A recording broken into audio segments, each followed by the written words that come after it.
Assalamu alaikum. Welcome back to my YouTube channel named Centroid. আমরা moment ডিস্ট্রিবিউশনের একটা example already করে ফেলেছি, যেটা হচ্ছে ইন্টেরিয়র প্যানেল, যেটা ছিল প্যানেল 4। প্যানেল 4-এ আমরা মোমেন্ট ডিস্ট্রিবিউট করেছি। এখন আমরা প্যানেল 3টা দেখব। প্যানেল 3-তে শর্ট ডিরেকশন যদি ফার্স্টে দেখি, শর্ট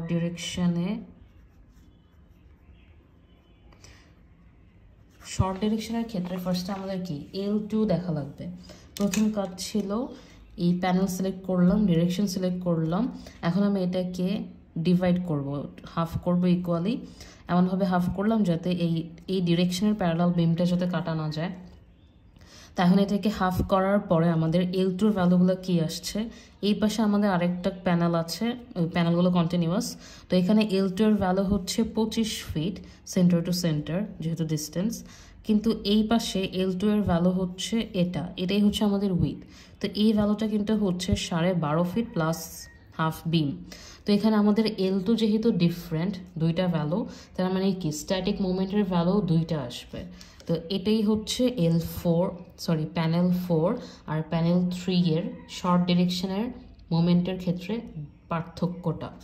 তো এখন যদি দেখি আমাদের এই শর্ট ডিরেকশনে L2 হচ্ছে দুইটা, একটা হচ্ছে 25 ফিট আর একটা হচ্ছে 12.5 ফিট প্লাস হচ্ছে একটা বিমের হাফ। সো এখান থেকে আমাদের দুইটা মোমেন্ট আসবে। একটা মোমেন্ট আসবে আগের প্যানেল 4-এ যেমন ছিল সেম 373 কিপ ফিট আসবে। আরেকটা মোমেন্ট আসবে, এটাকে আমরা বলছি এইজ মোমেন্ট। তো এইজ মোমেন্টটা আসবে 195 কিপ ফিট। LN কিন্তু সেম 20 ফিট মাইনাস 14/12, এটাই LN। তো এখন আমাদের যেহেতু দুইটা মোমেন্ট, আমাদের কি মোমেন্ট ডিস্ট্রিবিউট করা লাগবে দুইবার, সব কিছু দুইবার করা লাগবে। তো এখন এই 373 কিপ ফিটকে যদি আমি ডিস্ট্রিবিউট করি, এই ক্ষেত্রে আমাদের কি লাগবে, ফার্স্টে কি আসবে 65%, 35%। সেম রিজন, আমাদের এইজ হচ্ছে ফুলি রেস্ট্রেন্ট।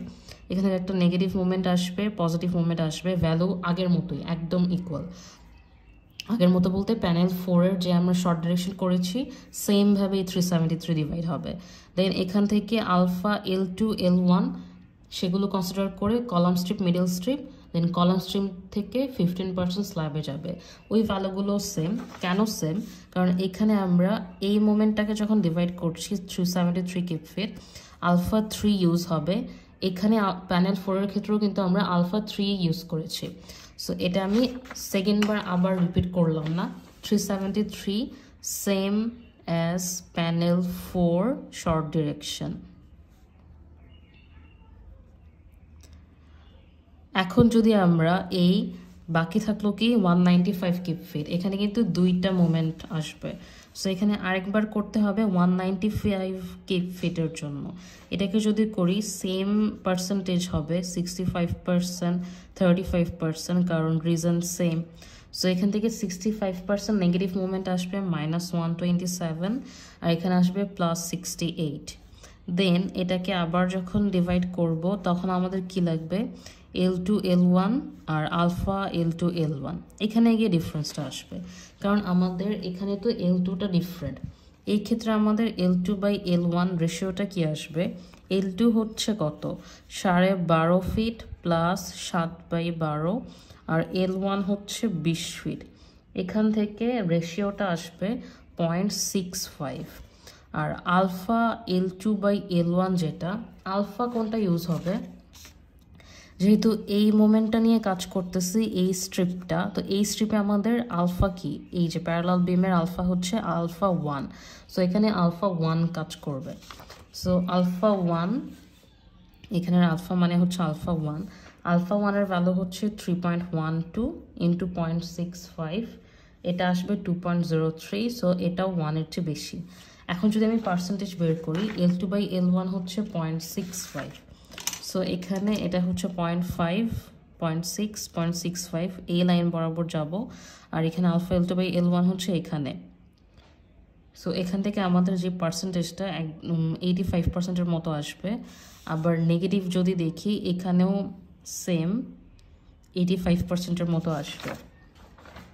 সো এখান থেকে আমাদের কলাম স্ট্রিপে যাবে 85% আর মিডল স্ট্রিপে যাবে 15%, এটাও 85% 15%। এখান থেকে এই ভ্যালুটা চলে আসবে -19, এটা হচ্ছে মিডল স্ট্রিপ, আর কলাম স্ট্রিপে আসবে -108। এখান থেকে 15% যাবে স্ল্যাবে যাবে 16.2। এখান থেকে আমাদের মিডল স্ট্রিপে আসবে +10, কলাম স্ট্রিপে আসবে +58, দেন এখান থেকে স্ল্যাবে যাবে 15% হচ্ছে +8.7। সো এভাবে আমাদের শর্ট ডিরেকশনের মোমেন্ট ডিস্ট্রিবিউশন শেষ হবে। একবার আমাদের 373 এর জন্য ডিস্ট্রিবিউট করতে হবে, আবার 195 এর জন্য করতে হবে। এটা যেহেতু আমরা আগে একবার করেছি তাই সেম জিনিস রিপিট করা হলো না, শুধু 195 টাইম দেখালাম। এখন আমরা যদি লং ডিরেকশনের জন্য করি সেক্ষেত্রে আবার কি হবে,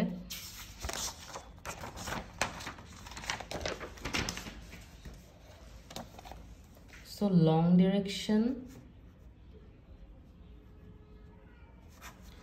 ডিরেকশনের জন্য যদি করি, প্রথম কাজ হচ্ছে এই প্যানেলটাকে ডিভাইড করা।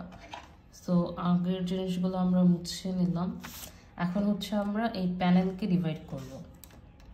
প্রথম কাজ হচ্ছে আমরা প্যানেল সিলেক্ট করলাম, ডিরেকশন হচ্ছে আমাদের লং ডিরেকশন, মানে এই ডিরেকশনে। তো এমনভাবে কাট করব যাতে এই ডিরেকশনে প্যারালাল এই বিমগুলো কাটা না যায়। তো এটা হচ্ছে কি, এভাবে ভাগ করলাম। এভাবে ভাগ করার পর এখন কি দেখছি, এই পাশে কি আমার কন্টিনিউ করছে, তার মানে আমাদের L2, আবার এই পাশেও কন্টিনিউ করছে, তার মানে L2 কিন্তু সেম, তাহলে কি মোমেন্ট একটাই আসবে। তো আমাদের L2 এর ভ্যালু কত আসবে, 20 ফিট, এখানেও 20 ফিট। সো এখানে L2 একটাই, যেটা হচ্ছে 20 ফিট, আর LN আসবে 25 ফিট মাইনাস বিম। তো এখান থেকে আমাদের মোমেন্টের ভ্যালুটা চলে আসবে, মোমেন্টের ভ্যালু চলে আসবে 476.3 কিউব ফিট।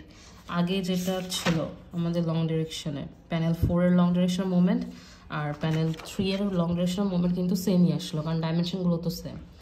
তো এখন 476.3 কিউব ফিট। দেন আরেকটা বিষয় হচ্ছে এখানে আলফাগুলোও সেম, তো আমাদের পার্সেন্টেজও সেম আসার কথা।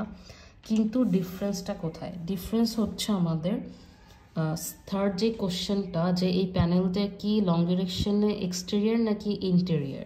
তো আমরা যদি দেখি লং ডিরেকশনে কিন্তু প্যানেল 4 ইন্টেরিয়র ছিল, কিন্তু লং ডিরেকশনে প্যানেল 3 কিন্তু এক্সটেরিয়র প্যানেল। তো এক্সটেরিয়র প্যানেলকে আমি যদি মোমেন্টকে ডিস্ট্রিবিউট করতে যাই, ফার্স্টেই এখানে যেটা হতো নেগেটিভ পজিটিভ, এটার ক্ষেত্রে কিন্তু ওইরকম হবে না। এই ক্ষেত্রে আমাদের কি আসবে, আমরা যদি আরেকবার ওই চার্টটা দেখি, ওই চার্টে আমাদের টেবিলটাতে আমাদের সেকেন্ড যে অপশনটা, 2 অপশন যেটা আছে, যে slab with beans between all supports, সেটা হচ্ছে আমাদেরকে এক্সটেরিয়র প্যানেলের জন্য। তো এক্সটেরিয়র প্যানেলের ক্ষেত্রে আমাদের ডিভাইড হচ্ছে কিভাবে, আমাদের মোমেন্টটা, এটা যদি মোমেন্ট হয় এখানে 3টা ডিভাইড হবে, একটা আসবে ইন্টেরিয়র নেগেটিভ, একটা আসবে পজিটিভ, আরেকটা আসবে এক্সটেরিয়র নেগেটিভ। মানে এখানে যে বারগুলো বসবে, বারগুলো তো এভাবে বসবে, এখানে একটা বার বসবে, এই বরাবর একটা পজিটিভ বারগুলো বসবে, আর এই বরাবর হচ্ছে সাপোর্টের কাছে নেগেটিভ বারগুলো বসবে।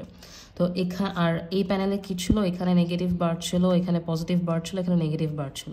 তো এখানে নেগেটিভ বারটা আর এখানে নেগেটিভ বারটা দুইটা কিন্তু সেম সিচুয়েশনে আছে, যে আশেপাশে বিম আছে, কলাম আছে, স্ল্যাব আছে। বাট এখানে যদি দেখি এই বারটা কিন্তু একদম এক্সটেরিয়রে পড়ে গেল, এর পাশে কিন্তু আর কোনো স্ল্যাব নাই। তো এখানে এটাকে আমরা বলছি এক্সটেরিয়র নেগেটিভ বার, এগুলো হচ্ছে পজিটিভ বার, আর এটা হচ্ছে ইন্টেরিয়র নেগেটিভ বার। বাট প্যানেলটা যখন ইন্টেরিয়র হয় তখন কিন্তু দুইটা নেগেটিভ বারই ইন্টেরিয়র নেগেটিভ বার হয়। আমরা যখন আগেও ওয়ান ওয়ে স্ল্যাবে যখন মোমেন্ট কোএফিশিয়েন্ট মেথড করেছিলাম, সেখানেও কিন্তু এক্সটেরিয়র নেগেটিভের ক্ষেত্রে কোএফিশিয়েন্টটা ডিফারেন্ট ছিল, এখানেও সেম, আমাদের এই কোএফিশিয়েন্টটা ডিফারেন্ট আর এটা কিন্তু ডিফারেন্ট, কিন্তু ইন্টেরিয়রের ক্ষেত্রে এই দুইটা সেম ছিল।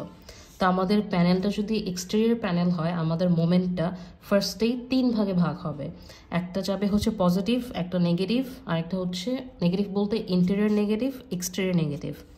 আরেকটা ডিফারেন্স হচ্ছে এখানে আমাদের পজিটিভ মোমেন্ট ছিল 35%, নেগেটিভ 65%, মানে সাম করলে 100% ছিল, বাট এখানে সাম 100% হয় না।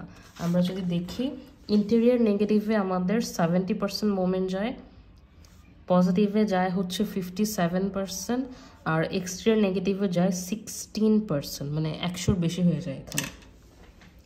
তো এখানে ফার্স্টে আমরা যদি ডিভাইড করি 476.3 কিউব ফিট, ফার্স্টেই কি আমাদের একটা যাবে হচ্ছে 0.7 বা 70% একই কথা, দেন 0.57, দেন 0.16। তো এভাবে আমাদের ইন্টেরিয়র নেগেটিভে চলে আসবে -334, এটা হচ্ছে ইন্টেরিয়র নেগেটিভ। দেন পজিটিভে আসবে +272, আর এক্সটেরিয়র নেগেটিভে মোমেন্টটা আসবে -76, এটা হচ্ছে এক্সটেরিয়র নেগেটিভ। এরপর আমরা আগের মতোই আমরা এটাকে কি মিডল স্ট্রিপ কলাম স্ট্রিপে ডিভাইড করব। এটা হচ্ছে মিডল স্ট্রিপ, এটা হচ্ছে কলাম স্ট্রিপে ডিভাইড করব। দেন এটাকেও সেমভাবে মিডল স্ট্রিপ কলাম স্ট্রিপে ডিভাইড হবে, এটাও মিডল স্ট্রিপ কলাম স্ট্রিপে ডিভাইড হবে। কি কি লাগবে সেজন্য আমাদের চারটা হচ্ছে কি আলফা L2/L1 আর L2/L1 লাগবে, এইটার আর এইটার ক্ষেত্রে। এক্সটেরিয়র নেগেটিভে কিন্তু এখানে আরেকটা পোর্শন আছে, এটা আমরা দেখছি। ফার্স্টে যদি এখানে দেখি L2/L1 এটা কত 20/25, যেটা 0.8। দেন আলফা L2/L1 এগুলো তো আগের মতোই হবে, প্যানেল 4 এর মতো। সো আলফার ভ্যালু হচ্ছে 2.72 ইন্টু 0.8, 2.18, যেটা একের বড়। তো এখান থেকে এটা ইউজ করে আমাদের ওই পার্সেন্টেজটা আগের মতোই 81% আর 19% চলে আসবে। এখানেও 81%, 19% চলে আসবে। এই ভ্যালুগুলো আসবে, এটা হচ্ছে -63, এটা আসবে -271। দেন 15% স্ল্যাবে যাবে -41, এটা হচ্ছে স্ল্যাবের মুভমেন্ট। আর এখানে 19% হচ্ছে +52, এখান থেকে 81% হচ্ছে +220। দেন এখান থেকে আবার 15% স্ল্যাবে যাবে +33। এখন নিউ জিনিস যেটা এক্সটেরিয়র নেগেটিভ মোমেন্ট কিভাবে ভাগ করব। তো এখানে যদি দেখি আমাদের আলফা L2/L1 এটাতেও লাগবে, তো আমরা দেখলাম এটা 1 এর বড়। দেন L2/L1 রেশিও এটাতেও লাগবে 0.8, বাট এখানে নতুন একটা জিনিস হচ্ছে বিটা টি। বিটা টি এর ফর্মুলাটা হচ্ছে beta T equals to C/2IS। IS হচ্ছে স্ল্যাবের মোমেন্ট অফ ইনার্শিয়া, আর সি হচ্ছে সি এর ফর্মুলা হচ্ছে summation of 1 - 0.63x/y into x³ y/3। এখানে x কি আর y কি, তো আমাদের এখানে যদি দেখি এটা নিয়ে আমরা কাজ করছি। তো এখানে এই স্ল্যাবের আইএসটা কত আসবে, এই 12.5 ফিট প্লাস হাফ বিম, এই যে স্ল্যাবটা ছিল। সো এটা অ্যাকচুয়ালি ছিল আমাদের 12.5 ফিটের যে স্ল্যাবটা, এটা হচ্ছে IS4। তো এখানে IS কিন্তু IS4 এর যে ভ্যালুটা সেটা আসবে। এখন এক্স আর ওয়াই এটা যদি দেখি আমাদের এটা হচ্ছে কি এইচ বিম। তো এইচ বিম হচ্ছে এ হচ্ছে বিমটা, আর এ হচ্ছে আমাদের স্ল্যাবের পোর্শনটা। তো এখানে এই বিমের মধ্যে এই ভ্যালুটা হচ্ছে 14 ইঞ্চ, এটা হচ্ছে 13 ইঞ্চ, এখানে হচ্ছে 7 ইঞ্চ। সি বের করার জন্য আমাদের এই বিম থেকে বিম আর এই স্ল্যাবের কিছু পোর্শন আসবে, কতটুকু পোর্শন আসবে, এটা যেহেতু 7 ইঞ্চ, এটা ছিল 20 ইঞ্চ, সো এই পোর্শনটা হচ্ছে 13 ইঞ্চ। এখানে যে ভ্যালুটা এই সেম ভ্যালু এখান থেকে আসবে,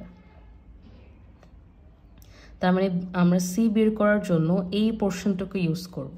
এখন এটাকে আমি 1 নাম্বার, এটাকে আমি 2 নাম্বার শেপ বলতে পারি, বা এটা এভাবে ভাগ করে এই ফুলটাকে 1 নাম্বার, এটাকে 2 নাম্বার, এভাবে বলতে পারি, যেভাবে ইচ্ছা, কারণ আমি তো সামেশনই নিচ্ছি।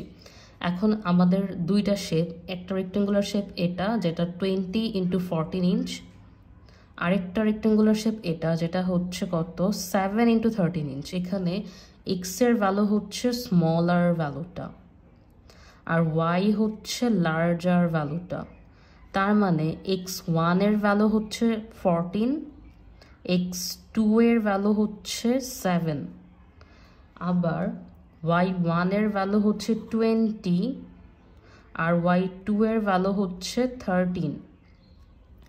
এভাবে যদি আমরা এটা বের করি, এখানে কি কি আসবে? 1 মাইনাস 0.63 ইন্টু এক্স হচ্ছে 14/20, আবার এখানে 14 cube into 20/3 plus 1 minus 0.63 into, এবার এক্স এর ভ্যালু এখন কত আসবে? এখন এক্স এর ভ্যালুটা আসবে আমাদের 7, y আসবে 13, আর আসবে হচ্ছে এখানে 7 কিউব ইন্টু 13/3। এটা যদি করি সি এর ভ্যালু চলে আসবে 11208, একটা বড় ভ্যালু আসবে। তো এখান থেকে এই সি এর ভ্যালু আর IS4 এর ভ্যালু ছিল 6860। তো এখান থেকে বিটা টির ভ্যালু যদি বের করি, বিটা টি ইকুয়ালস টু আসবে 0.82। তো এভাবে ফার্স্টে বিটা টি বের করতে হবে। এরপর আমরা চার্টে যাব। চার্টে যদি যাই, এখান থেকে আমাদের